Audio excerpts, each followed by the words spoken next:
Assalamualaikum warahmatullahi wabarakatuh. Alhamdulillahirabbil alamin. Allahumma shalli ala sayyidina Muhammad wa ala ali sayyidina Muhammad. Yang terhormat Bapak Kepala SD Negeri Nolima Muda, Bapak Suarda SPD. Yang terhormat Bapak Widi Arisandi selaku CGP Angkatan 10. Yang terhormat Bapak Ibu Dewan Guru SD Negeri 05 Muda. Alhamdulillah selalu kita panjatkan kehadirat Allah Subhanahu wa taala, yang mana pada hari ini kita dapat mengikuti kegiatan dalam rangka diseminasi aksi nyata pada teman sejawat modul 1.4 budaya positif oleh Bapak Widi Arisandi selaku CGP Angkatan 10 tanpa suatu halangan apapun. Salam dan salam semoga tetap tercurah kepada baginda Nabi Muhammad SAW. Semoga kita menjadi golongan umatnya yang akan mendapatkan syafaatnya. Amin Allahumma amin. Bapak Ibu yang saya hormati, merupakan rangkaian acara pada siang hari ini. Acara yang pertama pembukaan, acara yang kedua sambutan Bapak Kepala Sekolah, acara yang ketiga pemaparan materi budaya positif. Untuk mengawali acara pada siang hari ini, mari kita buka acara dengan bacaan basmalah bersama. Bismillahirrahmanirrahim. Semoga dengan barokah bacaan basmalah tadi, acara pada siang hari ini dapat memberikan manfaat untuk kita semua dan tentunya diridhoi oleh Allah Subhanahu wa taala. Amin Allahumma amin. Untuk rangkaian acara yang selanjutnya yaitu sambutan dari Bapak Kepala Sekolah SD Negeri 05 Muda. Kepada beliau Bapak Suarda SPD kami persilakan.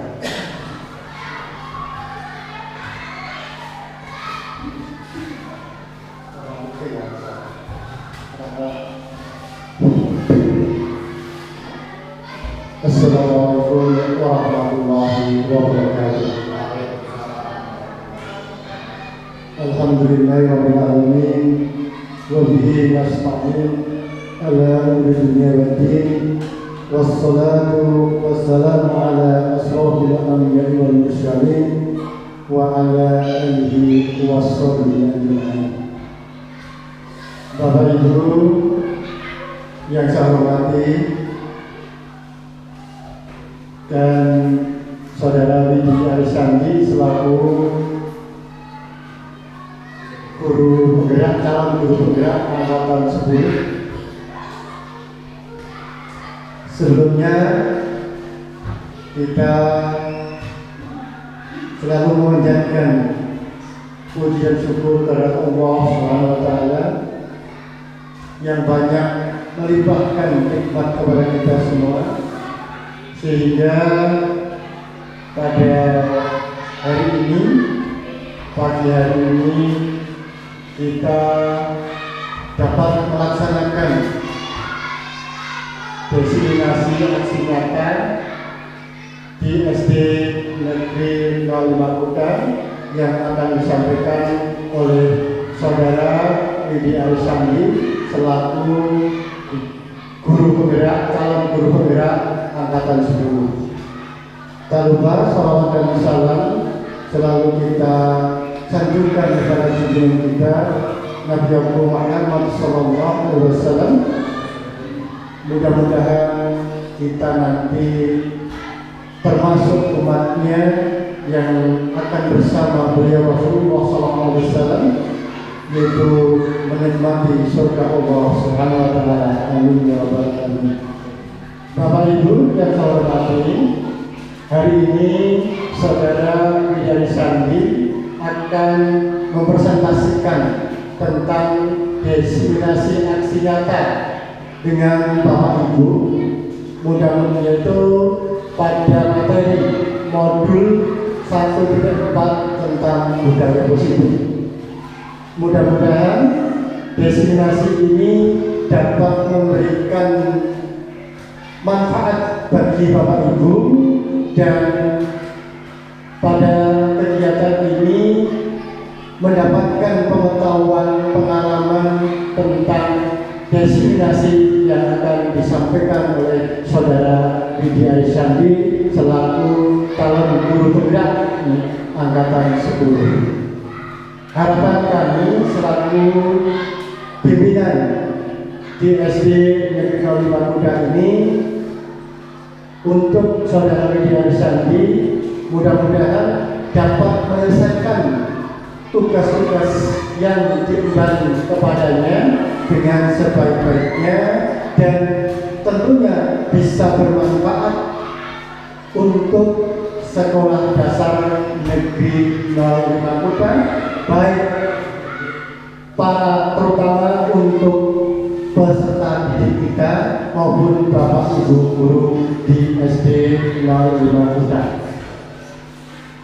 Destinasi ini merupakan satu bentuk penyebaran apa yang telah dipahami oleh Saudara Widya Arisandi, dan nanti mungkin ada bentuk-bentuk pengalaman yang belum kita pernah dapatkan.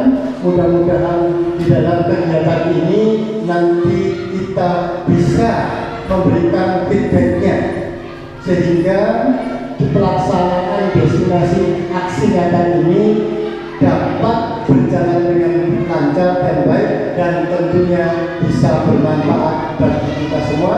Tentunya di dunia pendidikan semakin hari semakin membaik, dan bagi Mas Widi mudah-mudahan dapat melaksanakan dengan sebaik-baiknya dan nanti bisa memanfaatkan ilmu yang diperoleh selama menempuh kegiatan sebagai calon guru penggerak dalam beberapa bulan yang akan datang. Saya kira itu yang dapat saya sampaikan, kurang lebihnya saya mohon maaf. Saya akhiri, akhir malam. Wassalamualaikum warahmatullahi wabarakatuh.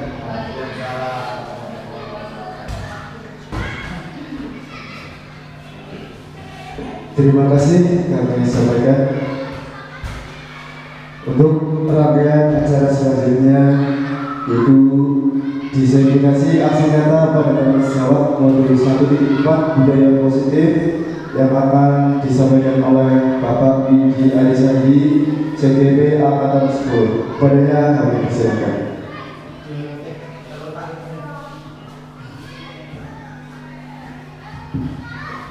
Bismillahirrahmanirrahim. Assalamualaikum warahmatullahi wabarakatuh.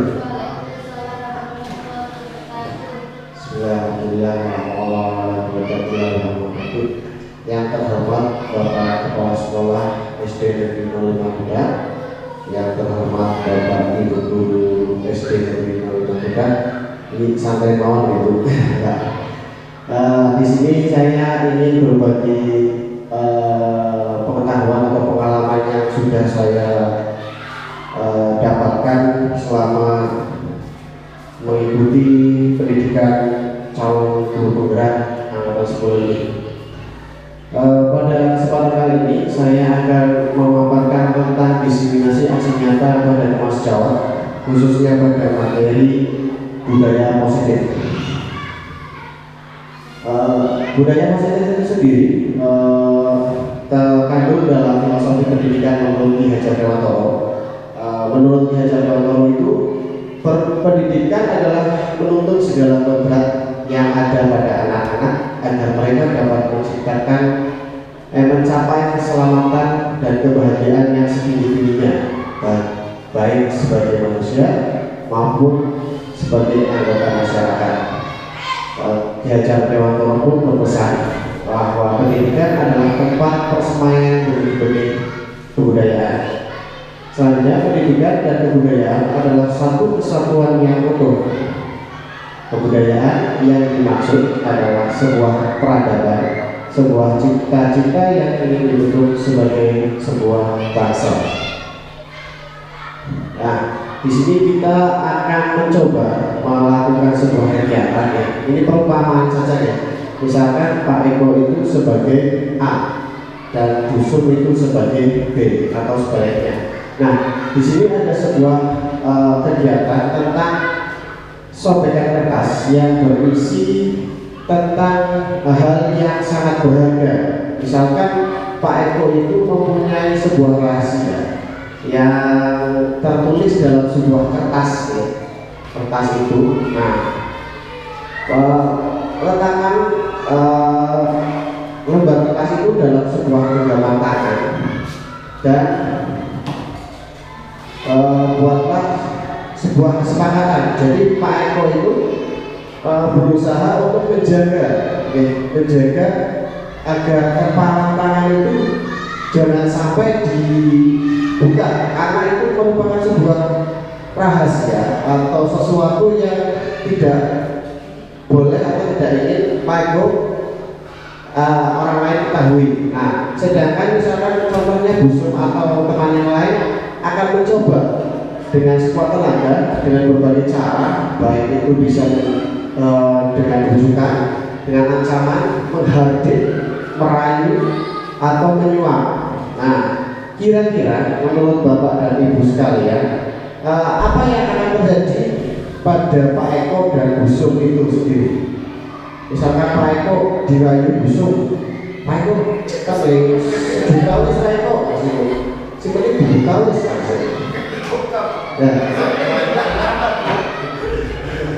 Nah, kira-kira respon dari Bapak Ibu sendiri itu bagaimana tentang kegiatan ini? Apakah si A itu akan bersedia membuka, ataukah si B itu bisa berhasil untuk merayu atau merayu atau membujuk agar si A itu bisa membuka, ataukah si A itu akan berhasil mempertahankan apa yang dia hargai? Kira-kira apa yang akan terjadi di situ? Tergantung rahasia yang kita Oke. ketika rahasia itu memang sifatnya sangat penting sekali, ya. Walaupun dengan rayuan, walaupun dengan bujukan ataupun paksaan. Betul. Di sini tidak ada jawaban yang benar dan salah gitu Pak Ibu. Karena di sini persepsinya itu berbeda antara si A ataupun si B itu memiliki persepsi sendiri. Nah, disitulah nanti kita akan belajar tentang yang namanya teori kontrol. Jadi hanya si A atau hanya Pak Eko misalkan yang dapat mengontrol dirinya sendiri. Nyoba buka apa-apa nah, ya itu tergantung saya gitu. Tergantung misalkan Busuk bisa rayunya dari sejuta orang nih misalkan. Kalau rayuannya itu menggiurkan dan dikira bisa bermanfaat, ya pastinya dia mau membuka. Tapi kalau dirasa kok wah ini masa begitu tuh isunya bakalan kan nggak mungkin. Lah itu hanya si A atau hanya diri kita sendiri yang akan bisa mengontrol diri kita. Nah, selanjutnya perubahan paradigma belajar. Nah, ini paradigma belajar yang kita pelajari dari dulu itu paradigma stimulus dan respon kepada pendekatan teori kontrol. Nah, dulu pas kurikulum KTSP atau 98 ataupun yang kemarin kurikulum 2013 itu rata-rata guru memakai teori atau pendekatan stimulus respon yang penjelasannya seperti ini. Guru memberikan rangsangan kepada murid dengan maksud agar murid melakukan reaksi atau rangsangan tersebut. Misalkan contoh seperti ini, ketika Pak Eko menjelaskan suatu materi pembelajarannya, pastinya kan Pak Eko akan bertanya. Misalkan contoh Pak Eko menjelaskan tentang materi matematika penjumlahan 4 kali penjumlahan 4 tambah 3, pasti Pak Eko akan bertanya ke salah satu murid, coba siapa namanya Farah atau siapa berapa 4 kali 3. Nah, si Pak Eko itu memberikan stimulus berharap akan mendapatkan respon, berharap akan mendapatkan respon dari murid B. Murid B jawab dengan stimulus yang diberikan. Nah, coba kita akan merubah pandangan teori tersebut dari yang tadinya stimulus respon, kita rubah ke teori kontrol yang seperti tadi. Jadi semua perilaku memiliki tujuan, bahkan terhadap perilaku yang tidak disukai, setiap manusia memiliki kontrol penuh atas dirinya. Nah, kita akan coba rubah pandangan kita tadi dengan pandangan teori kontrol. Jadi kita coba membuat si anak itu memiliki rasa tanggung jawab kepada dirinya sendiri, bisa mengontrol dirinya sendiri. Contohnya misalnya seperti ini, di peraturan sekolah kita itu datang ke sekolah itu jam 7 tepat. Nah, agar teori kontrol ini bisa berjalan, tentunya kita akan memberikan suatu peraturan dalam mendisiplinkan anak. Nah, contohnya datang jam 7 tepat.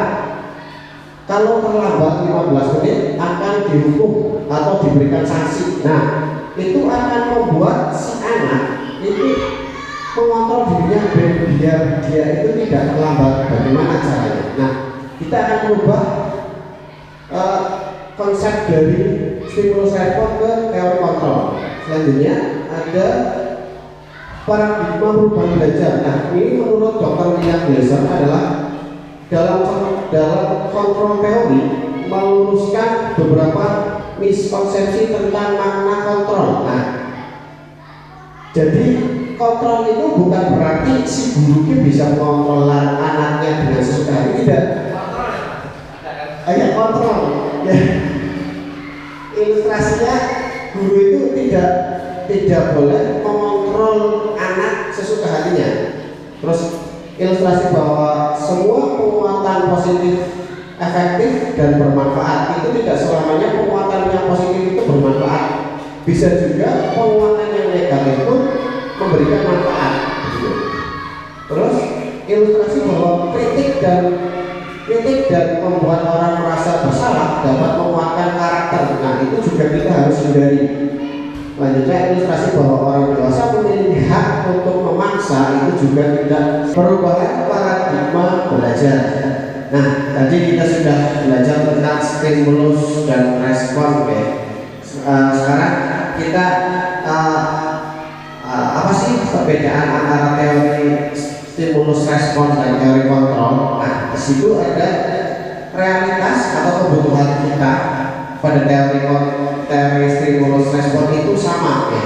Kebutuhan kita itu sama. Jadi antar murid satu murid dan murid yang lain itu sama. Tapi pada teori kontrol itu realitas kebutuhan kita berbeda. Jadi kebutuhan antar satu siswa dan siswa yang lain itu berbeda.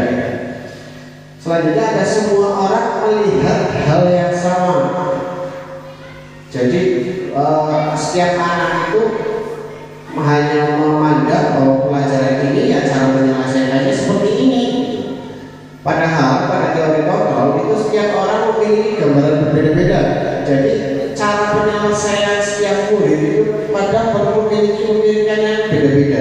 Jadi misalkan contoh dalam menggambar pena, anak biasanya itu ada yang lewat buta, ada yang lewat guci. Setiap anak itu memiliki pemikiran sendiri-sendiri. Begitu. Terus kita mencoba mengubah agar orang berpandangan sama dengan kita. Nah, biasanya guru itu seperti itu, mencoba kue, poke, garam ya kayak gini. Kamu harus memiliki pandangan yang sama semua murid itu sama. Padahal dalam teori kontrol itu kita berusaha memahami pandangan orang lain tentang dunia. Jadi kita itu guru diminta untuk memahami kemauan siswa, kemauan muridnya. Jadi dia itu pengennya bagaimana sih memandangnya materi ini itu, cara pandang mereka bagaimana sih? Seperti itu. Apa yang mereka mau kita coba nuruti.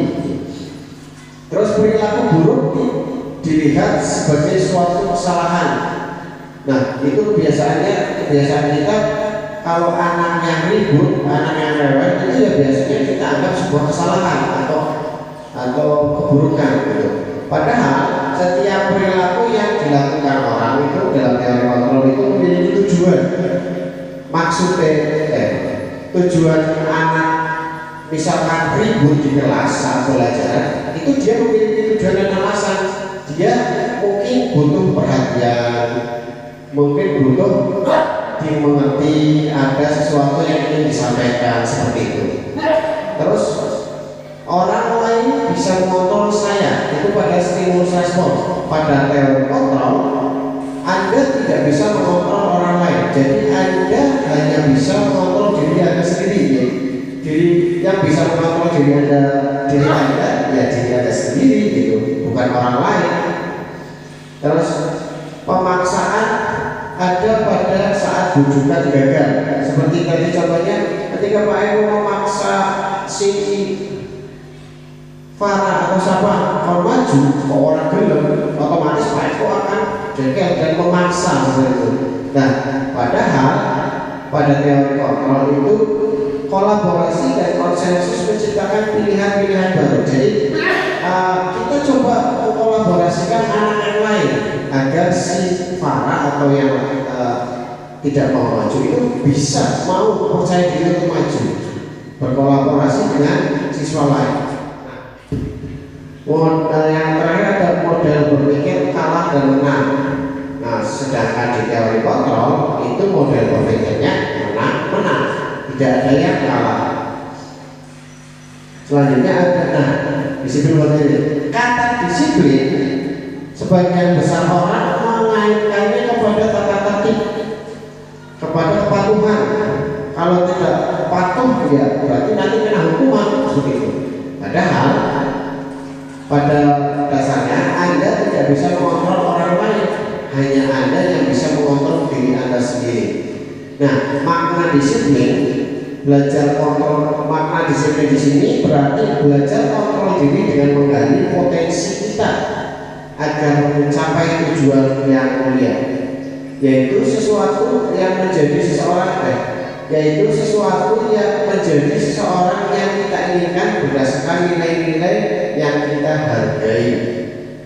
Selanjutnya ada, di situ ada seseorang yang memiliki disiplin diri, berarti mereka bisa bertanggung jawab terhadap apa yang dilakukannya karena mereka mendasarkan tindakan mereka pada nilai-nilai kebajikan universal. Kebajikan universal itu berarti kebajikan yang kebaikan yang umum, ya, bersifat umum. Ya. Sebagai pendidik, tujuan kita adalah menciptakan anak-anak yang memiliki disiplin diri sehingga mereka bisa berperilaku dengan mencakup pada nilai-nilai kebijakan universal dan memiliki motivasi intrinsik, bukan ekstrisik. Di situ selanjutnya ada 3 motivasi perilaku manusia.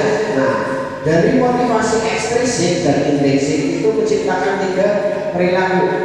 Jadi perilaku ekstrisik itu ada 2 contoh. Misalkan contoh yang pertama itu menghindari ketidaknyamanan atau hukuman. Nah, biasanya itu terjadi pada sekolah-sekolah. Misalkan contoh pada peraturan sekolah itu ada peraturan datang tepat waktu jam 7 ya. Nah, kalau datang lebih dari jam 7 itu biasanya akan mendapatkan sanksi atau hukuman. Nah, mereka para siswa itu dia mengikuti aturan tersebut karena tidak menghindari hukuman. Apa yang akan terjadi apabila saya tidak melakukannya? Ya jelas dia akan mendapatkan sanksi atau hukuman. Nah, selanjutnya itu ada untuk mendapatkan imbalan atau penghargaan dari orang lain. Nah, biasanya kita itu seringkali memberikan imbalan, entah itu berupa stiker atau uang atau permen. Nah, itu sebetulnya hal yang perlu kita hindari karena itu akan bersifat ketergantungan. Jadi anak melakukan sesuatu ya karena ada imbalannya. Ketika dia imbalan itu habis atau kita sudah tidak memiliki sesuatu untuk dikasih, ya mereka akan suka atau malas melakukan kegiatan tersebut. Nah, itu adalah dua contoh dari motivasi eksternal. Nah, selanjutnya itu ada motivasi internal. Contohnya untuk menjadi orang yang mereka inginkan dan menghargai diri sendiri dengan nilai-nilai yang mereka percayai.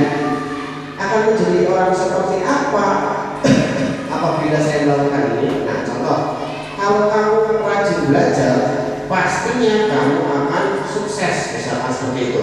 Nah, kita akan menanamkan motivasi-motivasi seperti itu agar siswa itu tergugah dari dirinya, bukan dari eksternal, dari luar, seperti itu.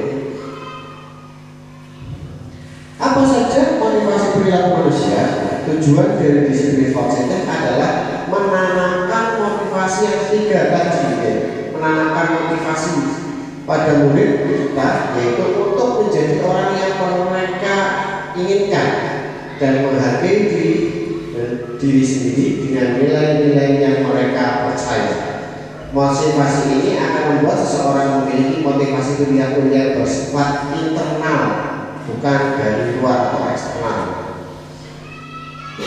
Nah, selanjutnya itu ada, bagaimana cara kita sebagai seorang guru untuk menanamkan disiplin yang positif ini kepada murid? Itu ada 4 cara ya Bapak Ibu.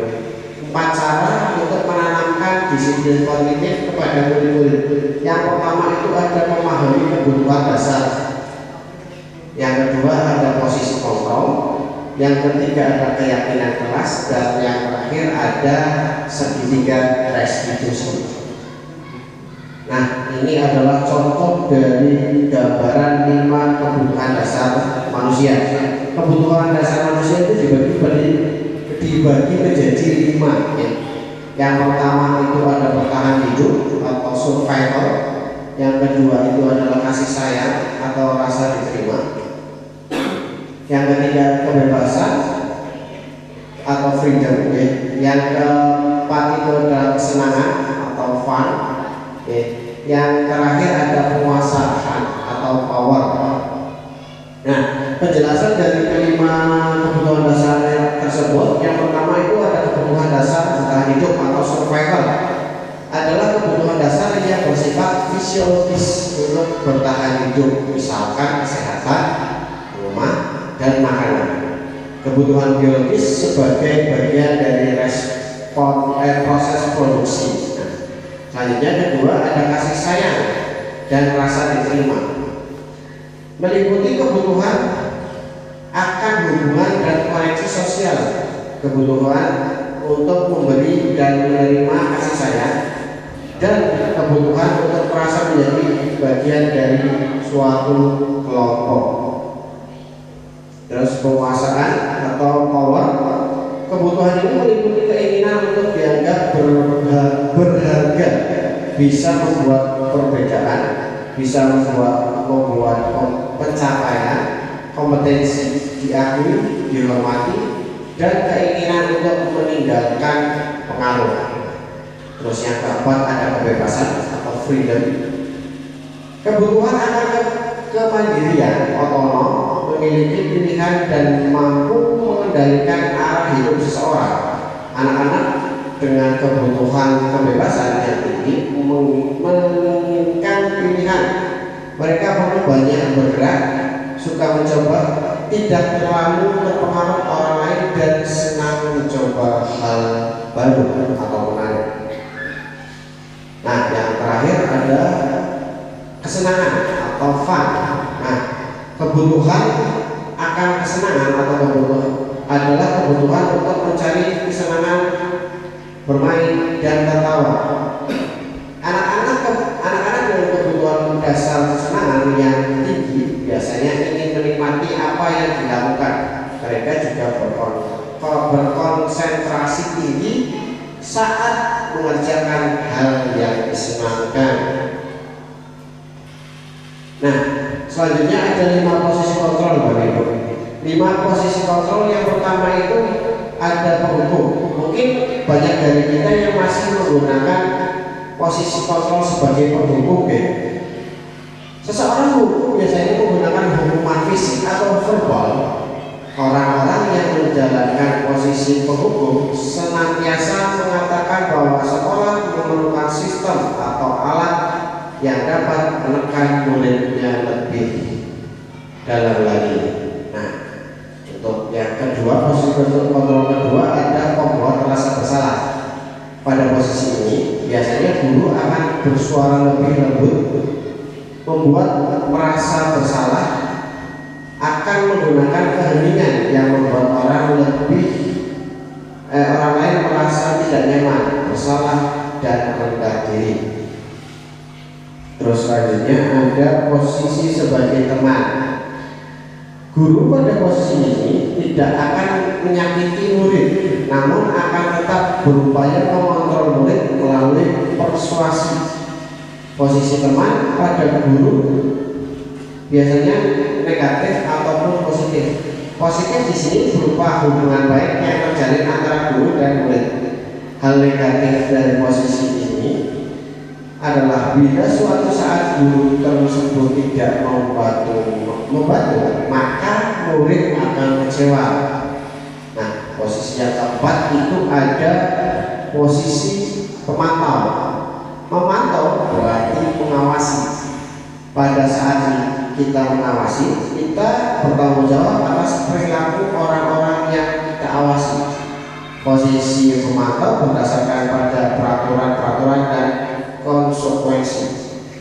Nah, yang terakhir ada posisi yang ideal bagi kita para guru, itu adalah posisi manajer. Posisi manajer adalah posisi di mana guru berbuat sesuatu berdasar bersama dengan murid, mempersilahkan murid mempertanggungjawabkan perilakunya, mendukung murid agar dapat menemukan solusi atas permasalahan sendiri. Pada posisi manajer, murid diajak untuk menganalisis kebutuhan dirinya maupun kebutuhan orang lain. Di sini pendekatan bukan pada kemampuan membuat konsekuensi, namun dapat berkolaborasi dengan murid bagaimana memperbaiki kesalahan yang ada. Seperti contoh tadi, misalkan ada anak yang terlambat, ya, kita bukan mencari kesalahannya atau konsekuensi yang dia akan dapatkan, tapi coba kita berkolaborasi dengan murid agar mendapatkan solusi. Kita mencoba membimbing murid, coba ketika kamu terlambat, apa sih yang bisa kamu lakukan? Oh, dengan menyelesaikan alarm misalkan dulu, itu solusi yang didapat oleh murid. Nah, pada slide selanjutnya kita akan mencoba melihat video tentang 5 posisi kontrol.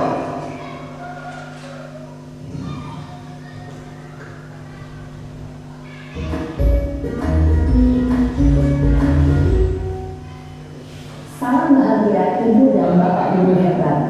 Dalam menerapkan disiplin positif restitusi, salah satu program yang dikenakan adalah 5 posisi kontrol.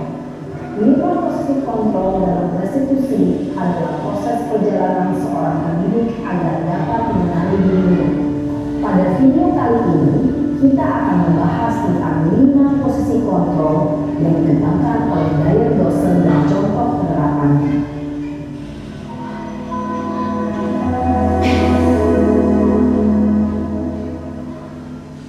5 posisi kontrol itu adalah 1. Posisi penghukum, 2. Posisi pembuat merasa bersalah, 3. Posisi teman, 4. Posisi pemantau atau monitor, dan 5. Posisi manajer. Untuk lebih memahami kelima posisi tersebut, mari kita saksikan kasus Naren yang terlambat hadir 20 menit di sekolah dan melihat bagaimana kelima posisi kontrol dalam menghadapi masalah tersebut.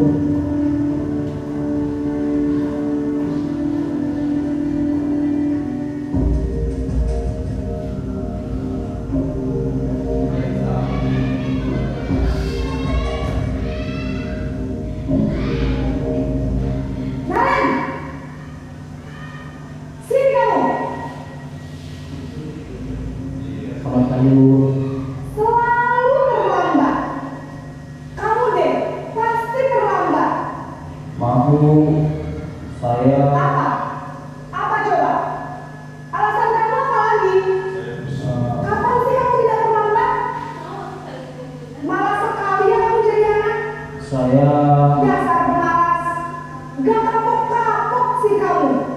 Sudah berapa kali terlambat? Sana, kamu keliling lapangan basket 2 kali. kenapa saya harus keliling lapangan basket, Bu? Kenapa? Kamu lawan ibu. Berani-beraninya jawab. Sudah terlambat, masih berani jawab pula. Sekarang, keliling lapangan basket 5 kali sekalian. Biar kapok. Cepat. Pergi sana ke lapangan basket. Posisi pemukul biasanya berbicara dengan nada tinggi, menghardik, menunjuk-nunjuk, menyakiti, dan menyindir. Hukuman bisa berupa fisik maupun psikis. Ibu dan bapak guru hebat. Dampak yang terjadi pada murid ketika guru berada pada posisi pemukul adalah murid cenderung akan memberontak, bahkan menyimpan dendam.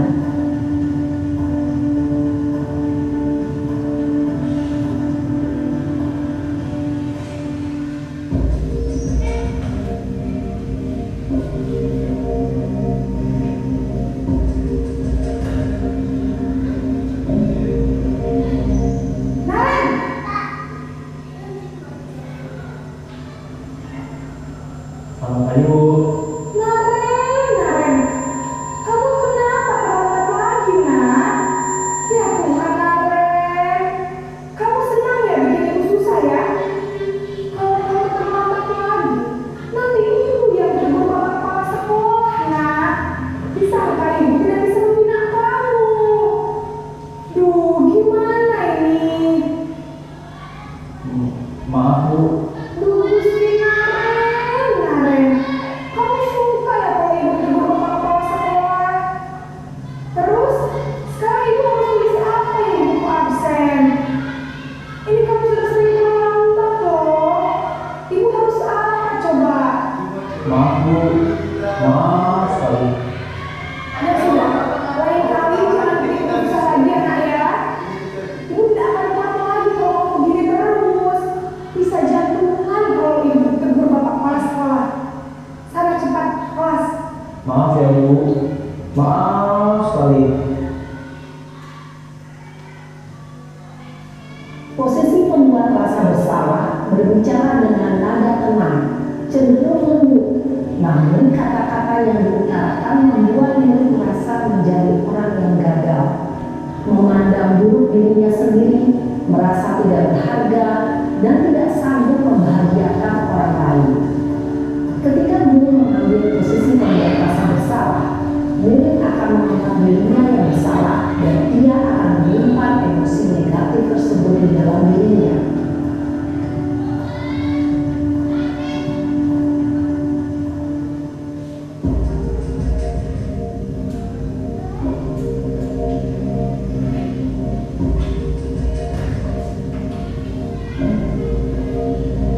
Naren!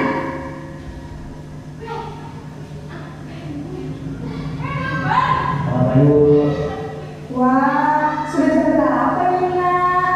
Terlambat lagi ya sayang. Iya, Bu.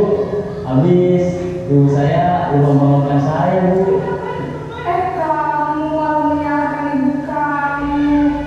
Kamu bukannya anak yang paling kencang. Kok terlambat sih? Iya, Bu. Saya memang membangunkan sih.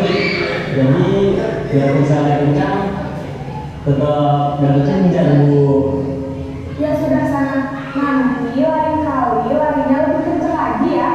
Biar gak terlambat lagi. Bikin seneng ibu. Demi ibu. Bisa kan? Bisa, Bu. Ya sudah sana masuk kelas. Ibu beresin urusan absen kamu. Kamu ini ada saja. Dalam posisi teman, guru berbicara dengan nada suara ramah, akrab, cenderung bersenda gurau untuk menjaga suasana tetap santai. Murid akan merasa senang, aman, dan akrab dengan guru. Identitas yang tercipta adalah identitas sukses atau berhasil. Namun, ingat, karena ini masih dominan eksternal, maka ada faktor ketergantungan dari kepada orang tertentu. Di sini, guru absen sehingga di lain waktu murid bisa berperilaku baik, namun hanya kepada orang-orang tertentu saja.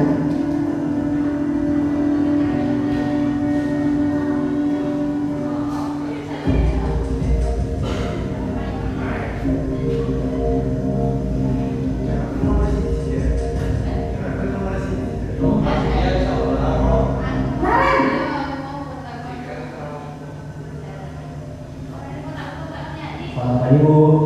Naren, apa peraturan sekolah kita tentang jam berapa kita harus masuk sekolahnya? Kita harus di sekolah jam 7, Bu. Iya betul, sekarang sudah jam 7.20. Naren sudah tahu konsekuensinya jika terlambat hadir. Paham, Bu. Saya harus tinggal kelas pas jam istirahat selama 20 menit. Iya benar, konsekuensinya demikian. Jadi nanti jam 9.30 pas istirahat, kamu harus tinggal di kelas, kerjakan tugas tambahan untuk ketertinggalan kamu, ya? Baik, Bu. Posisi pemantau mengandalkan penghitungan atau data untuk mengontrol murid. Guru mengarahkan murid berdasarkan peraturan dan konsekuensi. Seorang pemantau menunjukkan bahasa tubuh dan ekspresi wajah yang datar dan cenderung formal.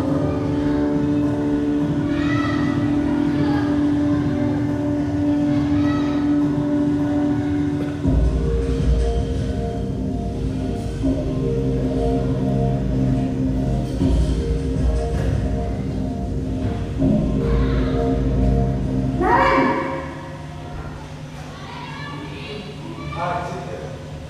Selamat pagi, Bu. Selamat pagi Naren. Maaf, Bu. Saya terlambat. Iya, sekolah masuknya jam 7, sekarang sudah jam 7.20. Jadi sekarang bagaimana ini Naren? Maaf, Bu. Saya lupa setelah alarm saya semalam. Baiklah, menurut kamu, keyakinan sekolah yang mana yang perlu kamu tingkatkan? Menghargai diri sendiri dan orang lain mungkin, ya, Bu. Setuju. Jadi, apakah Naren meyakini prinsip saling menghormati tersebut? Iya, Bu. Saya meyakininya. Apakah Naren bersedia memperbaiki masalah keterlambatan ini? Bersedia, Bu. Bagaimana kamu akan memperbaiki masalah keterlambatan ini? Saya akan coba untuk tidak lupa menyetel alarm saya, Bu. Baik, kalau Naren mau alarm di rumah, ada orang yang kira-kira bisa bantu mengingatkan tidak? Ada, Bu.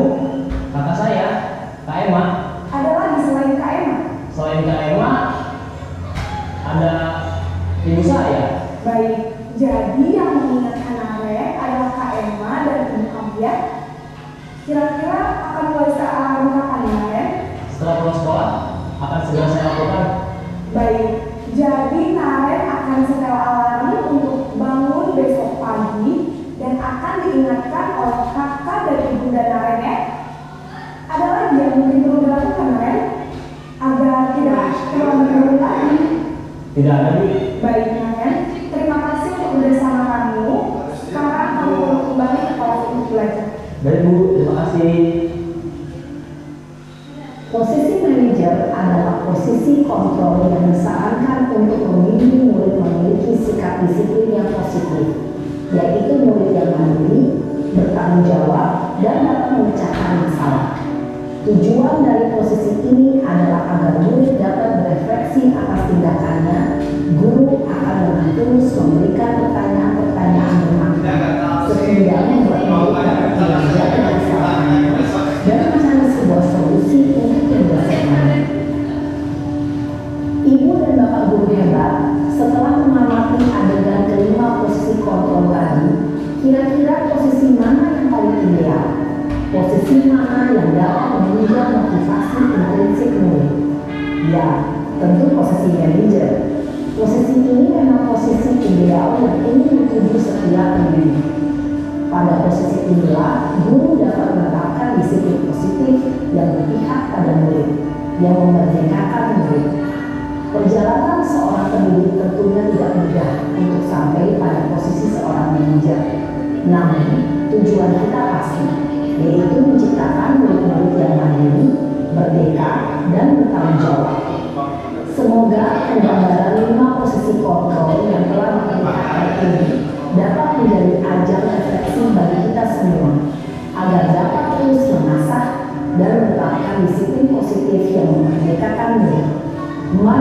berlatih dan bersemangat.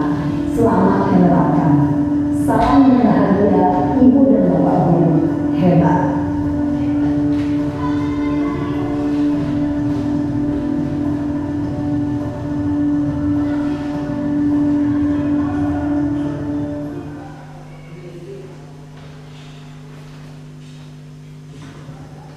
Ya, baik, itu adalah 5 posisi kontrol ya. Sebentar.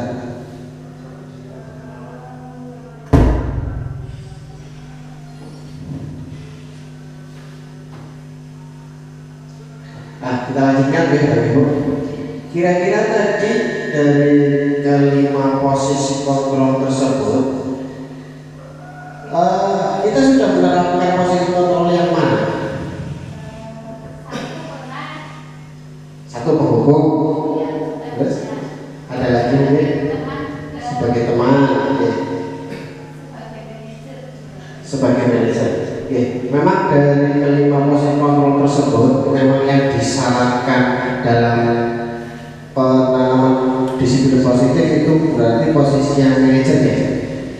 Memang sulit untuk menanamkan posisi kontrol manajer itu, tapi lewat pembiasaan mungkin nanti kita akan terbiasa dengan posisi kontrol tersebut.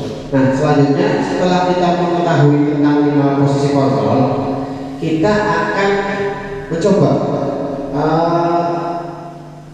mempelajari tentang keyakinan kelas. Nah, keyakinan kelas di sini, keyakinan kelas merupakan nilai kebajikan universal yang disepakati secara tersirat dan tersurat oleh guru dan murid, lepas dari latar belakang suku, negara, bahasa maupun agama. Nah, menekankan pada keyakinan seseorang akan lebih memotivasi seseorang dalam menjalan. Seseorang akan lebih tergerak dan bersemangat untuk menjalankan keyakinannya daripada hanya sekedar mengikuti serangkaian peraturan tertulis tanpa makna. Murid-murid pun demikian. Mereka perlu mendengarkan dan memahami arti sesungguhnya tentang peraturan-peraturan yang diberikan. Apa nilai-nilai kebijakan di balik peraturan tersebut ya. Biasanya kita memberikan peraturan itu hanya sebagai acuan atau alat agar siswa manut dengan peraturan itu. Padahal kebanyakan siswa itu tidak memahami tentang aturan yang dibuat. Nah, keyakinan kelas di sini kita membuat peraturan yang disepakati bersama antara guru dan murid. Jadi peraturan yang diinginkan murid itu seperti apa, peraturannya seperti apa, dan apa sih yang bisa mereka sepakati bersama di dalam kelasnya yang mereka inginkan. Misalkan contoh dilarang makan di kelas. Nah, itu adalah sesuatu yang bisa kita terapkan di kelas kita. Nah, siswa mencoba berarti kalau itu sudah disepakati bersama, berarti itu sudah menjadi peraturan, dan itu pun peraturan yang dibuat antara guru dan murid, bukan hanya selaku guru saja yang membuat peraturan. Selanjutnya ada pembentukan keyakinan kelas di sekolah. Keyakinan kelas bersifat lebih abstrak daripada peraturan yang lebih rinci dan konkret. Keyakinan kelas berupa pernyataan-pernyataan universal. Pernyataan keyakinan kelas senantiasa dibuat dalam bentuk positif. Keyakinan kelas sebenarnya tidak terlalu banyak sehingga mudah diingat dan dipahami oleh semua warga kelas. Keyakinan kelas sebaiknya sesuatu yang dapat diterapkan di lingkungan tersebut. Semua warga kelas hendaknya ikut berkontribusi dalam pembuatan keyakinan kelas lewat kegiatan curhat pendapat. Bersedia meninjau kembali keyakinan kelas dari waktu ke waktu. Selanjutnya ada segitiga restitusi. Nah, ini adalah solusi dalam penanaman kedisiplinan, disiplin positif. Segitiga restitusi. Restitusi sendiri adalah proses menciptakan kondisi bagi murid untuk memperbaiki kesalahan mereka, sehingga mereka bisa kembali pada kelompok mereka dengan karakter yang lebih kuat. Restitusi merupakan proses kolaboratif yang mengajarkan murid untuk mencari solusi untuk masalah dan membantu murid berpikir tentang orang seperti apa yang mereka inginkan dan bagaimana mereka harus memperlakukan orang lain. Itu dari Clausen 1996. Restitusi membantu murid menjadi lebih memiliki tujuan, disiplin positif, dan memulihkan dirinya setelah berbuat salah. Penekanannya bukan pada bagaimana perilaku untuk menyenangkan orang lain atau menghindari ketidaknyamanan, namun tujuannya adalah menjadi orang yang menghargai nilai-nilai kebajikan yang mereka capai. Segitiga restitusi melalui restitusi murid berbuat salah. Ketika murid berbuat salah, guru akan menanggapi dengan cara yang memungkinkan murid untuk membuat evaluasi internal tentang apa yang dapat mereka lakukan untuk memperbaiki kesalahan mereka dan dapat kembali menghargai dirinya. Restitusi menguntungkan korban, tetapi juga menguntungkan orang yang telah berbuat salah. Ciri-ciri restitusi yang pertama itu restitusi bukan untuk menebus kesalahan, namun untuk belajar dari kesalahan. Restitusi memperbaiki hubungan. Restitusi adalah tawaran, bukan paksaan. Restitusi menuntun untuk melihat kembali ke dalam diri. Restitusi mencari kebutuhan dasar yang mendasari tindakan. Nah, ini adalah 3 sisi dari segitiga restitusi. Yang pertama itu ada langkah menstabilkan identitas atau stabilis identity. Ketika dalam teori-teorinya ketika kita semua akan melakukan hal terbaik yang bisa kita lakukan. Nah, di situ biasanya menstabilkan identitas itu membuat siswa yang tadinya takut, sedih karena merasa bersalah, itu kita stabilkan dulu, kita netralkan, tenangkan dulu dengan cara misalkan kamu tidak perlu takut, semua orang pernah melakukan kesalahan. Itu misalkan contoh seperti itu. Nah, validasi tindakan yang kedua adalah validasi tindakan yang salah atau valid misbehavior. Nah, semua teori kontrolnya, semua perilaku memiliki alasan. Nah, kita tanya dulu ketika misalkan ada seseorang yang terlambat seperti Narens tadi, kita tanyakan, kenapa kamu bisa terlambat? Karena bangunnya kesiangan, lupa menyetor alarm. Nah, kita validasi dulu apa yang membuat dia terlambat atau apa yang membuat dia melakukan kesalahan tersebut. Nah, yang ketiga adalah menanyakan keyakinan atau seek the belief, atau dalam teori kontrol kita semua memiliki motivasi internal. Nah, cara penerapannya mungkin misalkan contoh dalam kasusnya Laren tadi, kita mencari solusi bersama antara si guru dan si Naren. Coba bagaimana cara agar kamu tidak terlambat lagi. Si Naren tadi menyampaikan dengan menyetel alarm. Apakah cukup dengan menciptakan alarm? Oh, mungkin tidak. Mungkin butuh orang lain untuk mengingatkan dengan adanya kakak dan ibu, mungkin bisa mengingatkan Naren agar tidak terlambat lagi. Nah, ini adalah segitiga restitusi ya. Ada menstabilkan identitas, memvalidasi tindakan yang salah, dan menanyakan keyakinan. Itu pertanyaan-pertanyaan yang bisa dibuat untuk menstabilkan identitas. Contohnya, setiap orang pernah melakukan kesalahan, ya pastinya. Nah, terus ada lagi kamu bukan satu-satunya orang yang melakukan kesalahan itu, misalkan. Itu untuk menstabilkan kondisinya, biar dia tidak merasa bersalah lagi atau merasa takut atau sedih. Setelah menstabilkan identitas, kita lanjut ke memvalidasi tindakan yang salah. Jadi kita cari dulu, gali dulu dengan cara mungkin salah satu kalimatnya, contoh, kamu tentu punya alasan mengapa melakukan itu. Seperti Naren, kenapa bisa kamu terlambat? Ataupun adakah cara lain yang lebih efektif untuk mendapatkan yang kamu butuhkan? Misalkan contoh kalimatnya seperti itu. Terus yang ketiga itu adalah menanyakan keyakinan. Nah, keyakinan kelas di sini misalkan contoh kalimatnya seperti ini.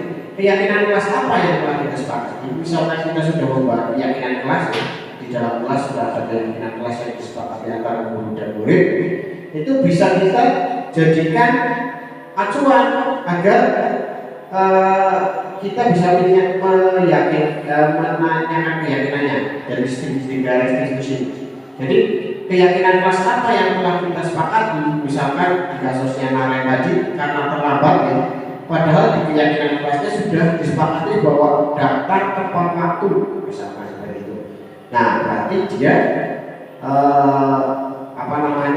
sudah melanggar keyakinan kelas. Nah, biasanya di keyakinan kelas itu pun disertai dengan konsekuensinya. Apa konsekuensinya? Misalkan di keyakinan kelas itu terdapat peraturan atau kesepakatan seperti ini. Jika terlambat datang terlambat, maka akan dikurangi jam istirahatnya, atau misalkan akan mengerjakan tugas tambahan, misalkan seperti itu. Ataupun dan misalkan contoh kalimat yang kedua itu adalah kamu ingin menjadi orang seperti apa. Misalkan ada kasus anak mencuri, misalkan seperti itu. Nah, ketika kita ingin menanyakan keyakinan, misalkan kamu mencuri seperti itu, kamu nantinya akan menjadi seorang seperti apa kalau kamu seperti itu. Nah, itu menanyakan keyakinan. Terus selanjutnya ada ini tentang penjabaran tentang segitiga restitusi tadi. Yang pertama adalah menstabilkan identitas. Bagian dasar dari segitiga restitusi itu bertujuan untuk mengubah identitas anak dari orang yang gagal karena melakukan kesalahan menjadi orang yang sukses. Anak yang melanggar peraturan karena sedang untuk mencari perhatian adalah anak yang sedang mengalami kegagalan. Dia mencoba untuk memenuhi kebutuhan dasarnya, namun ada benturan. Kalau kita mengkritik dia, maka kita akan tetap membuatnya dalam posisi gagal. Kalau kita ingin dia menjadi reflektif. Nah, jadi ketika misalkan anak yang butuh perhatian, itu bukan kita mengkritik, dasar bocah biasanya bahasanya itu cabar, dasar bocah cabar, misalkan seperti itu. Tapi kita tanyakan dulu apa yang membuat dia seperti itu. Nah, contoh pertanyaannya seperti itu. Berbuat salah itu tidak apa-apa. Terus tidak ada manusia yang sempurna. Selanjutnya ada saya juga pernah melakukan kesalahan seperti itu. Atau kita bisa menyelesaikan ini. Bapak atau ibu tidak tertarik mencari siapa yang salah, tapi Bapak Ibu ingin mencari solusi dari permasalahan ini. Kamu berhak merasa begitu. Apa kamu sedang menjadi teman yang baik untuk dirimu sendiri? Nah, itu adalah contoh pertanyaan-pertanyaan dari mengidentifikasi masalah, menstabilkan identitas. Nah, yang selanjutnya ada validasi tindakan yang salah. Nah, setiap tindakan kita dilakukan dengan suatu tujuan, yaitu memenuhi kebutuhan dasar. Kalau kita memahami kebutuhan dasar apa yang mendasari sebuah tindakan, kita akan bisa menemukan cara-cara paling efektif untuk memenuhi kebutuhan tersebut. Nah, misalkan contoh kalimatnya seperti ini. Padahal kamu bisa melakukan yang lebih buruk dari ini ya. Terus kamu pasti punya alasan mengapa melakukan hal itu. Kamu patut bangga pada dirimu sendiri karena kamu telah melindungi sesuatu yang paling penting atau penting buat kamu. Terus kamu boleh mempertahankan sikap itu, tapi kamu harus menambahkan sikap yang baru. Misalkan seperti itu contoh-contoh kalimatnya. Kemudian sisi yang terakhir itu ada sisi menanyakan keyakinan. Nah, dalam teori kontrol menyatakan bahwa kita pada dasarnya termotivasi. Ada dulu ya, sebentar ya.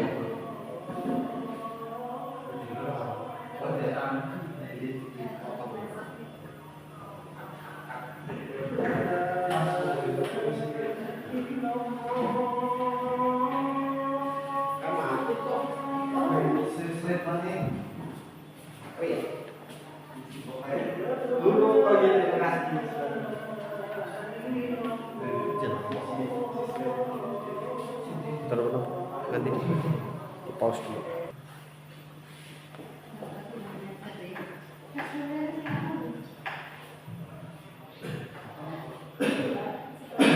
Baik, kita lanjutkan ya. Nah, sisi yang ketiga itu ada menanyakan keyakinan. Nah, dari teori kontrol menyatakan bahwa kita pada dasarnya termotivasi secara internal. Ketika identitas sukses telah tercapai, langkah 1 dan tingkat laku yang salah telah tervalidasi atau yang langkah 2, maka anak akan siap untuk dihubungkan dengan nilai-nilai yang dia percaya dan berpindah menjadi orang yang dia inginkan. Nah, contoh pertanyaannya seperti ini. Misalkan apa yang kita percayai, apa yang kita percaya sebagai kelas atau keluarga, terus apa nilai-nilai umum yang kita telah sepakati, terus apa kamu mau jadi orang yang seperti apa, terus yang selanjutnya apa bayangan kita tentang kelas yang ideal, terus ada akan seperti apa jika kamu seperti itu, terus yang terakhir juga ada apa yang akan kamu lakukan untuk mencapainya. Nah, itu adalah contoh pertanyaan-pertanyaan dari keyakinan kelas. Oh, sudah selesai. Nah, demikian Bapak Ibu pemaparan materi yang bisa saya sampaikan. Kurang lebih dari pemaparan saya mengucapkan permohonan maaf apabila ada yang salah. Demikian sekian dari saya akhiri. Assalamualaikum warahmatullahi wabarakatuh.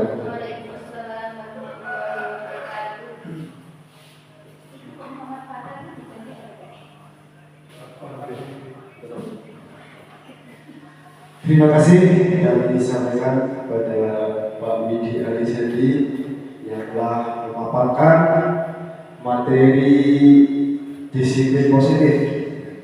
Semoga apa yang kita dapat hari ini dapat bermanfaat untuk kita dan tentunya dapat kita terapkan dalam dunia pendidikan guna meningkatkan kualitas pembelajaran atau kualitas pendidikan yang kita laksanakan. Untuk menutup acara pada siang hari ini, mari kita baca hamdalah bersama-sama. Alhamdulillah. Demikian yang dapat kami sampaikan. Kurang lebihnya minta maaf yang sebesar-besarnya. Assalamualaikum warahmatullahi wabarakatuh. Setelah mengikuti diseminasi aksi nyata pada teman sejawat tentang budaya positif, saya tergugah terutama tentang posisi kontrol. Selama ini saya menempatkan diri pada posisi yang kedua, yaitu pembuat rasa bersalah untuk membangkitkan motivasi siswa. Namun ternyata posisi tersebut kurang tepat. Setelah ini saya akan mencoba merubah posisi kontrol menjadi manajer agar siswa lebih bertanggung jawab dan memiliki motivasi intrinsik. Semoga setelah ini saya dapat membangun budaya positif di kelas saya.